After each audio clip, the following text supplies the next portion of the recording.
नमस्कार, आप देख रहे हैं राजधर्म रणधीर झा के साथ जनता की बहस कार्यक्रम में। बिहार में आप भी देख रहे हैं कि आप राजनीति का पारा बहुत गर्म है, राजनीति की गलियारे में बहुत अटकलें चल रही है। इसी बीच नीतीश जी माननीय मुख्यमंत्री जी के साथ कुछ विपक्ष कह रहे हैं कि साजिश हुआ है, जनता दल यू को खा जाएगा। लेकिन इसी के दौरान आपको अमित शाह जी का एक बयान सुनवाते हैं जो इलेक्शन में आज तक पे दिया गया है। अगर एनडीए चुनाव जीतती है तो क्या नीतीश कुमार ही दोबारा चीफ मिनिस्टर होंगे या 50 बार मैंने क्लैरिफाई कर दिया कि नीतीश जी के नेतृत्व में ही हम चुनाव लड़ रहे हैं, इसमें कोई कंफ्यूजन नहीं। कंफ्यूजन मैं बताता हूं सर क्यों है। नहीं, एक नाथ शिंदे तो नहीं हो जाएगा नीतीश जी का। मैंने फिर से एक बार मैं स्पष्ट कर देता हूं, नीतीश जी मुख्यमंत्री हैं, हम उनके नेतृत्व में चुनाव लड़ रहे हैं, इसमें कोई एनडीए में कंफ्यूजन नहीं है। ये स्पष्ट है कि चुनाव के बाद नीतीश कुमार मुख्यमंत्री नहीं रहेंगे। जेडीयू क्या टूट सकती है या बीजेपी में मिल सकती है? टूटना क्या, जेडीयू तो धीरे धीरे विलीन हो रही है। अच्छा, अमित शाह जी का आपने देखा बयान आज तक पे राहुल जी के साथ दिया गया था।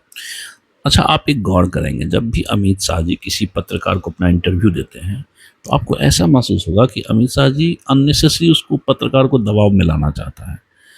ऐसा होना नहीं चाहिए, उनको बड़ा न्यूट्रल देना चाहिए, भयहीन होकर के जो है पत्रकार आपसे प्रश्न पूछे। लेकिन पत्रकार पे इतना भय दिखा देता है, अब चाहे पद का ध्वंस दिखा करके, लेकिन ये झलक आएगा आपको।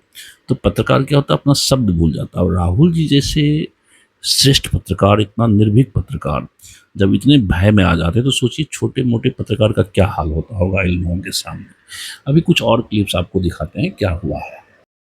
अच्छा, एक चीज़ जानना आपके लिए बहुत ज़रूरी है। भले ही बिहार के अंदर समय समय पर नीतीश जी के विरुद्ध में कभी कभी कुछ लोग बोल देते होंगे कि ये उनका उम्र ऐसा हो गया, उनकी याददाश्त चली गई, उनकी स्वास्थ्य अच्छी नहीं है, लेकिन बिहार की जनता उनको बहुत दिल से मानता है।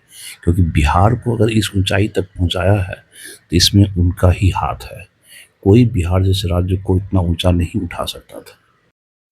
अच्छा, यही कारण है कि बीजेपी इतना ज़्यादा सीट विधानसभा में लाने के बावजूद भी बड़ी फेसोफांस में है, क्योंकि गले की हड्डी बन चुका है।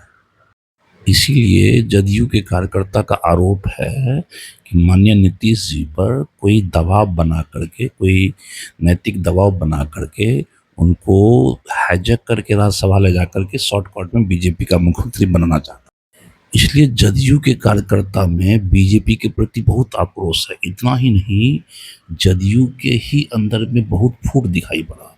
कार्यकर्ता तो यहाँ तक है कि जदयू के संजय झा, ललन सिंह पर इतना आरोप मर दिया कि वो विभीषण है और बीजेपी के साथ जदयू को खत्म करना चाहता है। अच्छा, देखिए जदयू का कार्यकर्ता कितना गुस्सा में और कितना आक्रोशित है इस फैसले से, नीतीश जी के राज्यसभा जाने के फैसले से। देखिए इसको।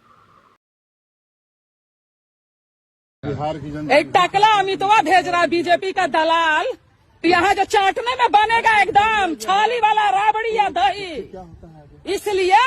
लेकिन याद रखे, एक एक महिला जो है बिहार की झांसी की रानी है, रोड पे आकर के इनको ठेवना ना घुटना छटाएगी घुटना। और 2030 का जो ये सोच रहे हैं कि हम अपना बिहार का गद्दी संभालेंगे, मिट्टी और पानी कर दें।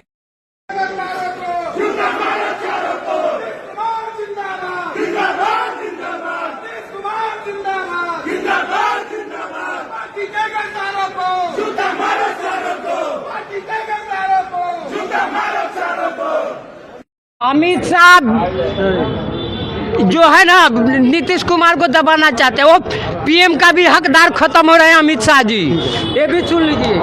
हम तो निशांत को भी कहा जा रहा है कि निशांत नहीं कहा लोग बरगला रहा है। जिस तरह आज छुरा भोंका है, चाकू भोंका है, कल उनको छोड़ देगा? इतनी बड़ी सियासतदार मुख्यमंत्री थे, इनको चाकू भोंक दिया, कई मिनट रखेगा उनको? नीतीश कुमार कहाँ जा रहे हैं? दूसरा नीतीश कुमार आ रहा है, निशांत बाबू।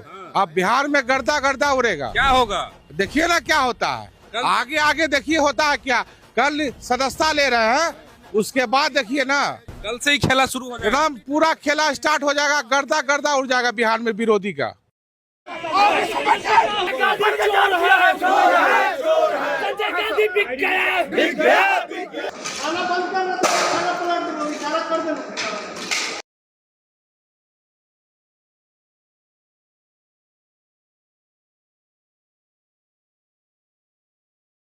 विधानसभा नहीं जा रहे हैं। बीजेपी बिहार से भगा रहा है नीतीश कुमार के।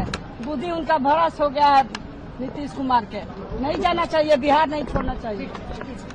चलिए, तो उसका भी व्यवस्था कर देते। अगर हमारे सरकार से, हमारे मंत्रियों से दिक्कत है तो फिर से बाहर से समर्थन दे देते और कोई माई का लाल हिला देता उस सरकार को। मन में शंका मत पालिएगा। जब हमने आपसे कमिटमेंट कर दिया था तो मन में कभी भी शंका, आपके मन में भी हम बोलते थे कोई कंफ्यूजन होगा तो बुला करके बात कर लीजिए, दूर कर लीजिए। क्यों? क्योंकि हम आपको अपना परिवार समझते हैं। हम लोग समाजवादी परिवार के हैं मुख्यमंत्री जी।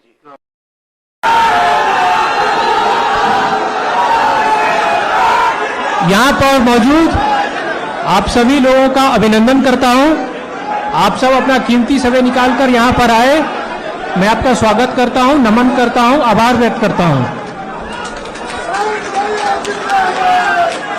मैं जदयू के पार्टी कार्यालय आया हूँ। यहाँ जदयू की सदस्यता ग्रहण करने आया हूँ। मैं एक सक्रिय सदस्य के रूप में पार्टी का ख्याल रखने का कोशिश करूंगा। मेरे पिताजी ने राज्यसभा जाने का निर्णय लिया है, ये उनका निजी फैसला है। मैं उसे स्वीकार करता हूं, आदर करता हूं। हम सब मेरे पिताजी श्री नीतीश कुमार के मार्गदर्शन में काम करेंगे।